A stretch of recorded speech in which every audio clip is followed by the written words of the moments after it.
It's time to get on with that series Land Rover. That one that's been in your workshop for far too long. Enjoy.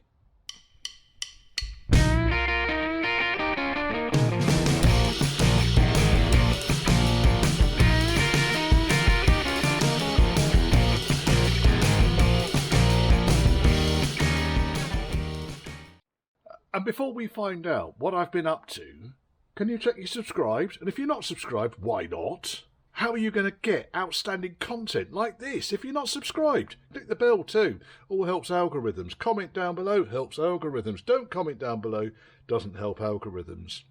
Hit the like button, hit the dislike button, etc, etc, etc. Want to contact me, then it's Church House Classics, and that's all one word, at gmail.com. If you fancy buying me a pint or just supporting the channel, then there's a PayPal me link scrolling down here. Enjoy the video. Yeah, this is the left-hand front wing of my dad's car, and it is just, it's mullered, it's twisted, it's stretched, it's fucked. So the only options new would appear to be ABS plastic. I don't like ABS plastic. It's a Land Rover. And then I thought, hang about a second, that 1982 car that I took apart has got a Series IIa front wing, and that's it. There. It looks to be in reasonable order. So I'm going to take that off and see if that fits, and if it does, I shall pop it straight on. Because then that's no great loss to that wing, because that wing needs to be a Series 3 wing with the opening, the hole fanar for the why did you say fanar then? God's sake. Hole opening for the air filter. So you imagine on the Series 3 it's got a round hole right about there, which a Series 2A doesn't, nor the 2 nor the 1. I'm going to leave these back wings as they are because it just shows a bit of character. The doors can stay as they are. The front wings were just horrendous though, so that's going to be my rainy day project. This side is probably got quite a bit of filler in there, but I can live with that. It needs a bit of character.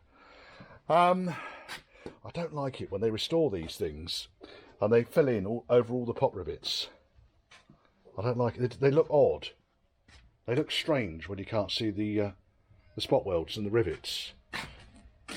Very, very, very strange. You know there's something wrong, but you can't quite put your finger on it, and then they'll say, "Ah, yeah, there's about 2.5 kilos of filler over those spot welds and rivets." Right, so I think on that basis, though, I have got inner wings sorted out for my dad's car. So here is that's the right-hand inner wing. There we go. Sorry, left-hand inner wing. What am I talking about? And you can see it's got some damage and dents and things at the top. I can soon straighten out the top half and get it looking a bit better. I'm going to make up a better bracket up there for the return. And there's the other wing there, ready for its outer to be bolted back up to it again, underneath my almost not rusty Series 3 bulkhead. Fuck's sake, Richard. Right, it's a plan. Good Lord, that escalated quickly. Right, okay, so the engine's out. It's a fairly straightforward process to get these engines out. You have to, and there is no option on this, you need to get that plate out there on the front of the gearbox. And in order to do that, you've got to take one floor out. I opted for the driver's side. Loosen the screws on the other side. The up and over comes off. And then you can take this out. Then you can access all of the nuts. Now, every single one of the fixings, gearbox adapter, to basically attach it all up is a stud. So that's all out. Then the clutch came out. Now, I think that my dad might have had his money's worth out of this clutch.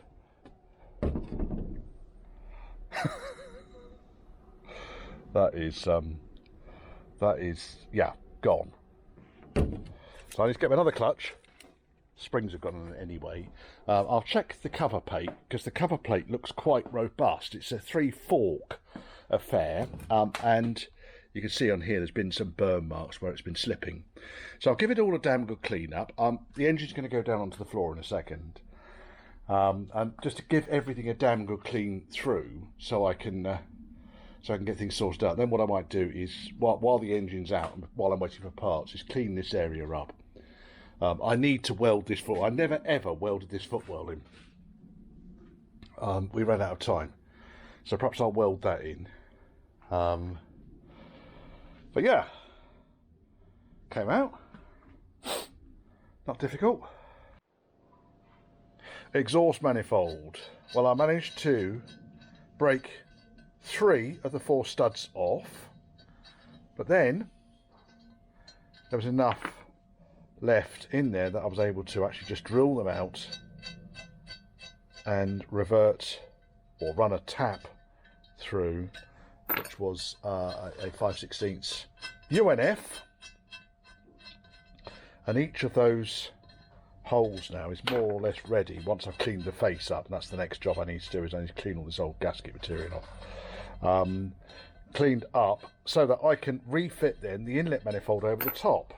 So that's one side of it. You can see this was slightly elongated, but it's only on the top edge, and that wasn't me, that was someone else. Did that one, and that one.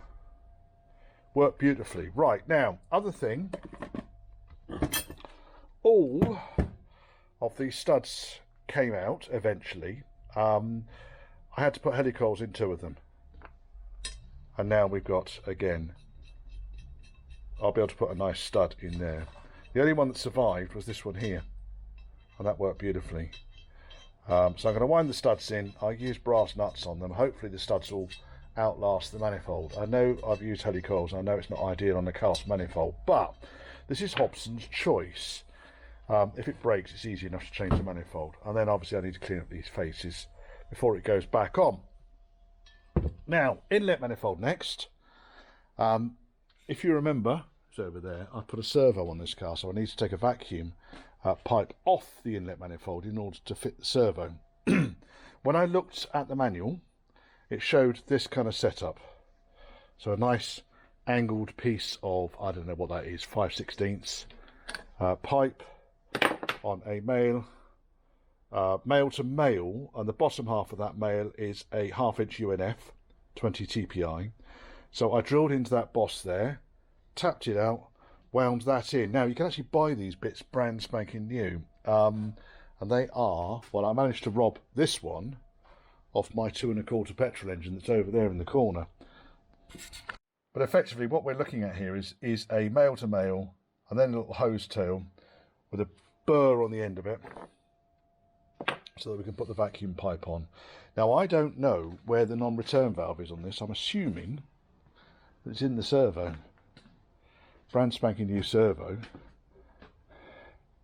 I'm rather hoping that's a non-return valve in there. It probably is. It's the style I've seen which has that sort of non-return valve in it. Right, so that's that. Now, the only other thing I need to do with this, which is somewhat irritating, but I'm going to do it this afternoon, is whoever fitted or repaired this exhaust. I fitted the exhaust, but I didn't do this. Someone's welded a stud in there. So I'm going to need to get the Dremel on that, cut that off, get it out. Cleaned up that bell housing. My +10 degreaser has done its stuff in there. It was very, very, very thick down there. Anyway, that's all of that done, and as you can see, I've removed the clutch release mechanism as well. We've got that on the bench at the moment. The gasket have failed. The bolts were done up tight. I suspect because there's a seal on it as well, that may have been causing the problem. So if we're going to have a look over here, so this is the release mechanism. Quite an interesting device. So that rotates and pushes on a fork on the back here. Oh, sorry, it's pushed out at the moment, and I'll show you why in a second. Pushes the bearing forwards and then releases the clutch like that. Okay, and as you can see, that cleaned up really nicely. Now, on this end, there's a blank plate underneath the spanner. blank plate, and there should be a gasket on that as well, and I think there is a gasket, but I might make another one. And on this end there's a seal, and that's failed. It's gone very, very brittle and hard. So I bought another one of those, which is why this is apart. And in order to get this out, you need to take the plate off one end, drift the centre shaft through just about enough such that you can release the seal, and it should just knock back in again. Right, see if we can't get this to go back in again. It's going to need more than that. There it goes. Right, okay, so that's the shaft in, and now you can see the shaft rotates quite happily against the bearing. Okay, I'll put the new seal in there and that'll be done there. The next challenge I had was around the push rod and the release mechanism. So on these early Series IIas, you have a push rod that goes through a plate which bolts onto the back of the engine plate on the right hand side. This then goes into a sleeve with a pin that holds it in place, and onto this end here, and there's your spoiler, there's a fork and a push rod which is around somewhere. There. So fork and push rod, and then the slave mounts in vertically on here. The problem I had with it, the amount of slack and slop in this, and I think I've realised why. Pretty sure that should be round. Now I might be able to recover that. The problem I've got is, have you ever seen a clevis pin like that? That's almost snapped. So I think we're doing this about the right sort of time. Now, I've bought new seal, I've bought new push rod, I've bought new fork pin. These two are available fairly freely. This I had to buy through Blanchard's. It's an original part, but yeah, pricey. And the reason I bought that was because this one is almost rotted through. That's the lock nut on the top there. That's just a nut to wind it up and down. So that's part of the shaft. Don't get confused about that. And that obviously sits in there. Now, like I say, the only reason I really took the fork off was because I couldn't get it to behave properly. And then I realised that's why. So that should go in there and not slop around like a veritable dick in a bucket. Should be a pin. So I can see now, and that's got huge wear on there as well. Look at the wear on that. So it could well be this bush has gone as well. It's not going to stop me putting the engine back in because all of this lot can go in afterwards. All of this is going to take up on clutch movement, which will probably explain why the push rod was on the absolute limit of its movement. So I'm going to need to find a new bush. Now, for now, it looks like this plate here is not the bush. It looks like the bush is just on the inside here, and you take the plate out, and then the bush is underneath it. Or it could be the bush is part of the plate. I don't know. We're going to find out in a minute, aren't we? And I'll pull it all apart.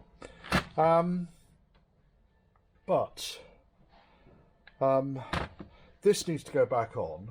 That's fine, that can go back on because none of the release mechanism is actually inside the bell housing apart from this piece. So I can put this back on with the new gaskets.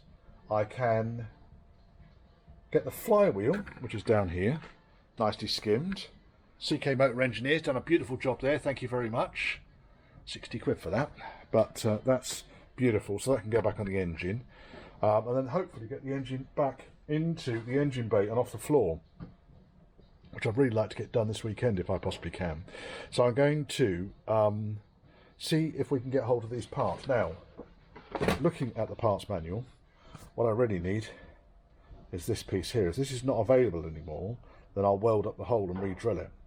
We need that bush there, and we need that clevis pin and spring. I've got the fork, I've got the push rod, I've got the nut, I've got the slave, I've got the flexi. This big plate here is fine. Now, interestingly, there's a spacer up here for packing spacer.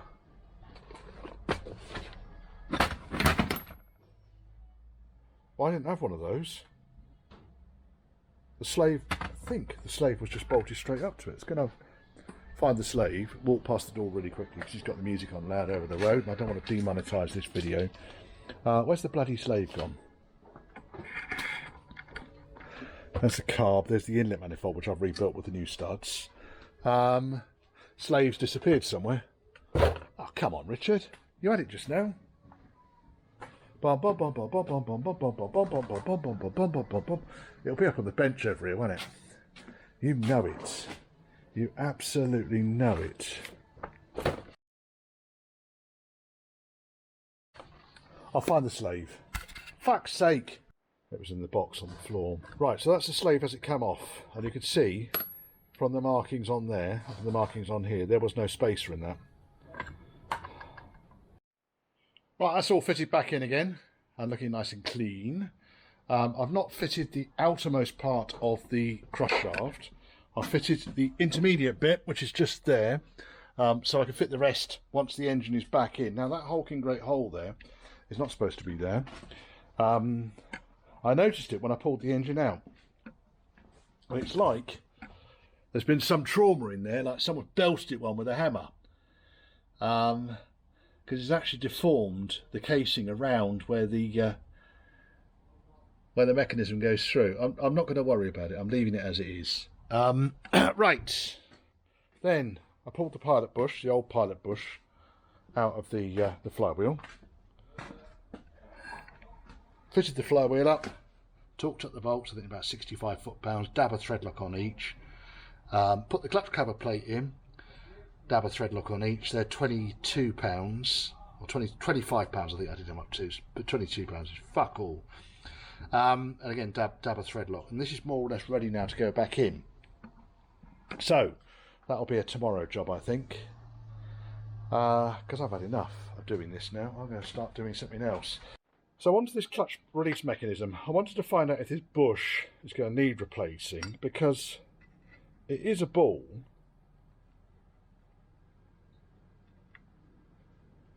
There's a fair amount of slop in there, and obviously we've got the wear on the thrust face there, which has gone too far. So I definitely need a new one of those. I don't need the slave because that's gone, and I definitely need a new one of those. So I guess really let's make a load of noise. Let's pull this apart and see if we can work out what is going on with it. If we can, then fabulous.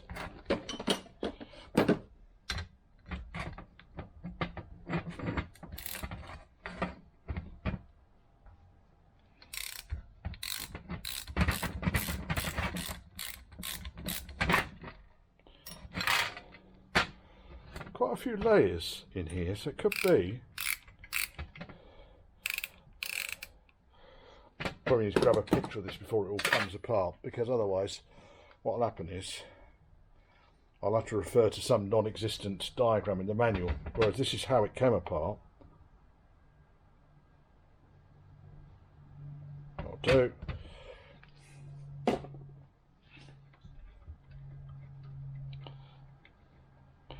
Right, there's one of the fixings, another fixing,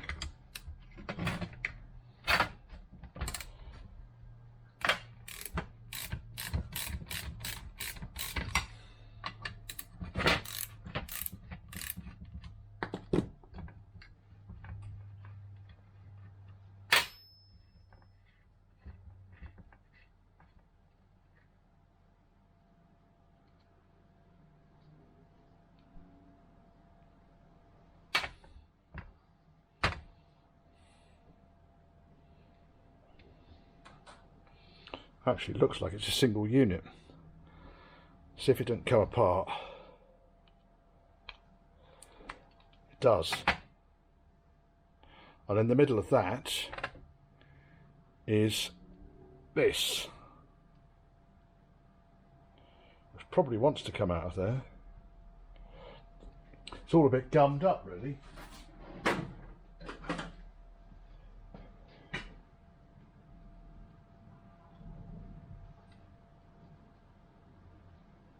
God's teeth. Might need a soak. There it goes. Right. That's some sort of seal.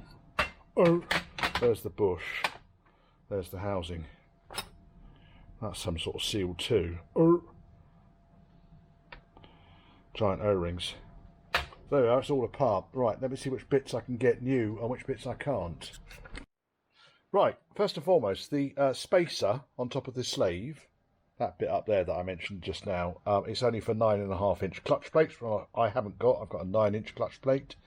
All the other parts are available, which is fantastic. I've just ordered. Not cheap, but I think after nearly 60 years, that's probably been a clutch cross shaft just a little bit too long. Well, it's back in. That has been a fair amount of shouting, though. The main reason for shouting is that the mountings didn't line up particularly well on the engine before I took it out. So I loosened the mountings on the gearbox. Well, that was a bad fucking idea, wasn't it, Richard? Because then the gearbox is moving around as I'm trying to put the engine onto the gearbox. Anyway, we've done it. It's back on. The right-hand mount is roughly lined up. That just needs to drop down. I'll drop a screwdriver through this hole here, and then that should actually line up, I think. And then the one I've got the problem with, as you can see, is this one. And it's a fair way off. But I don't see that the engine is particularly that far out. Anyway, I've loosened the gearbox mounts again. And the idea now is to position the mount, lower the engine down onto the mountings, do everything up, I think. Well, it didn't seem like a bad idea, does it? I've managed to keep all my digits attached to my fingers this time round. There is an old mount around here somewhere, which I took off. Did I lob it in there? No. I'll show you how far out it was. Well, I would do if I could find the fucking thing. It's been taken up, of course. I was looking at it earlier on, thinking, crikey, that's been a bit twisted, hasn't it? Right, anyway, so I'm going to get this thing bolted up, because I've had enough of it, and it's going to be a nice weekend. But it's nice to get that engine back in, because that's a milestone. There's the old clutch plate down there, that can go in the scrap.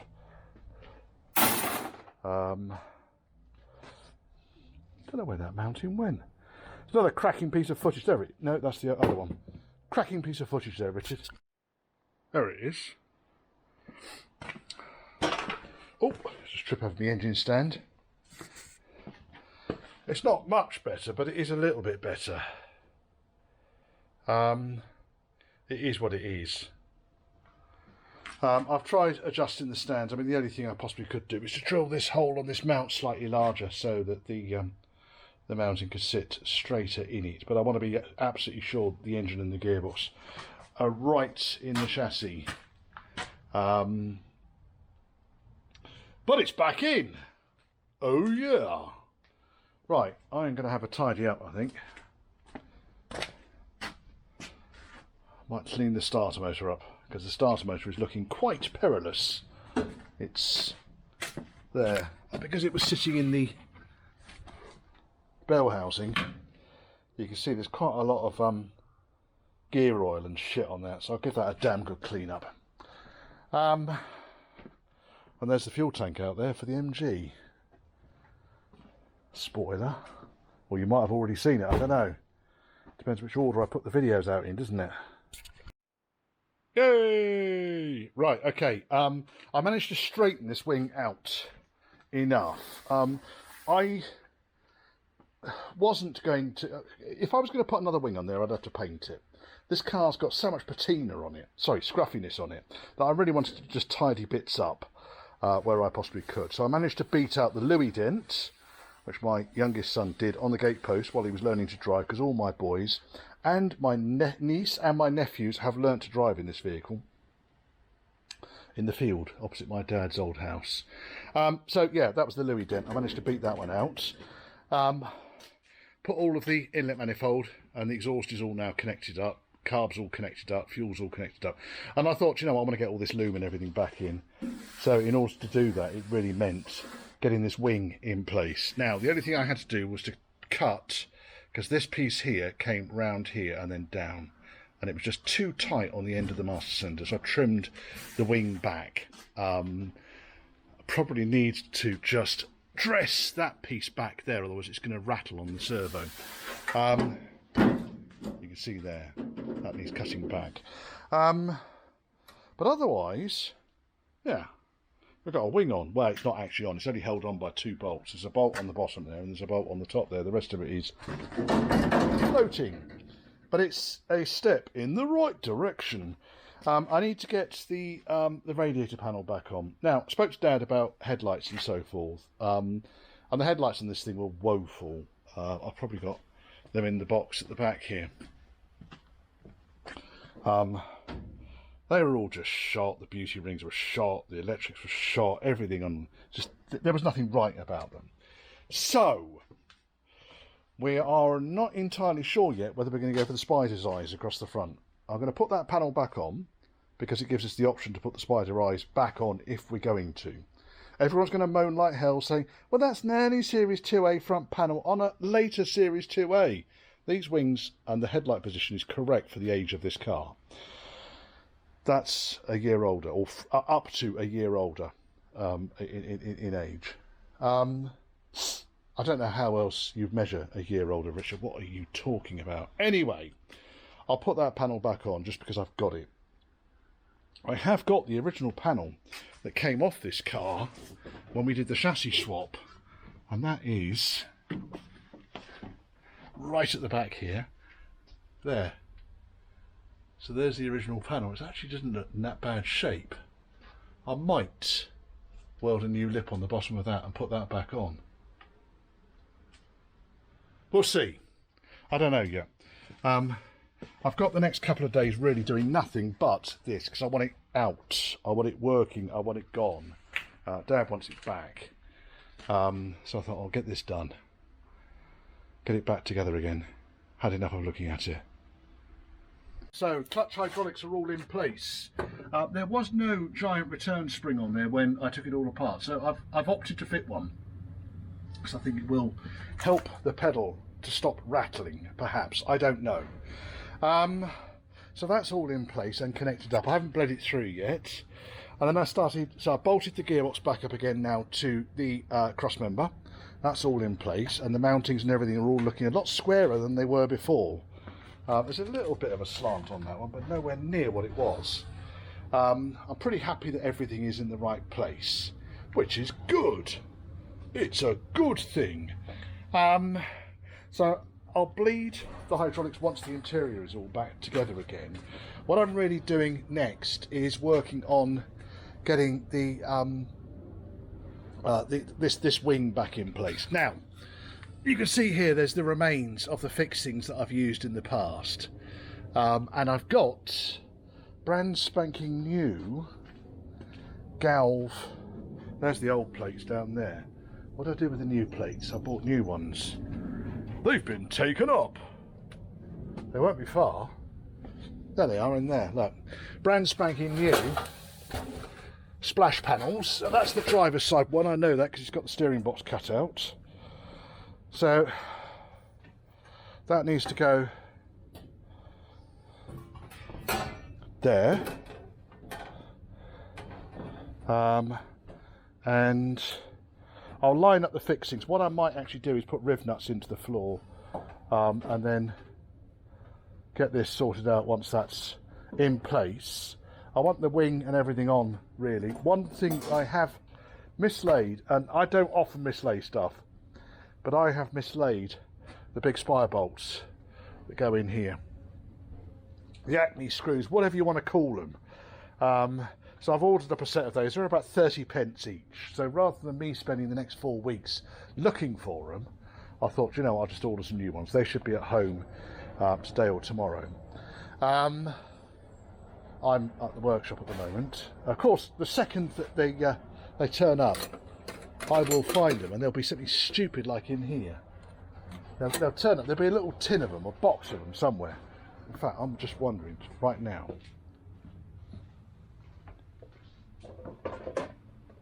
No, I can't remember who gave you that now. Thank you. It's not very helpful, Richard, was it? Yeah, they'll turn up the second that the new ones arrive. And then the other thing I want to do is get the other wing sorted out. I want to get the radiator slam panel on the front and make up all of the captive fixings to support that and onto the inner wing. So yeah, moving forwards in great leaps and fucking bounds at last on this project, which it needs to, I'll be honest. It really does need to.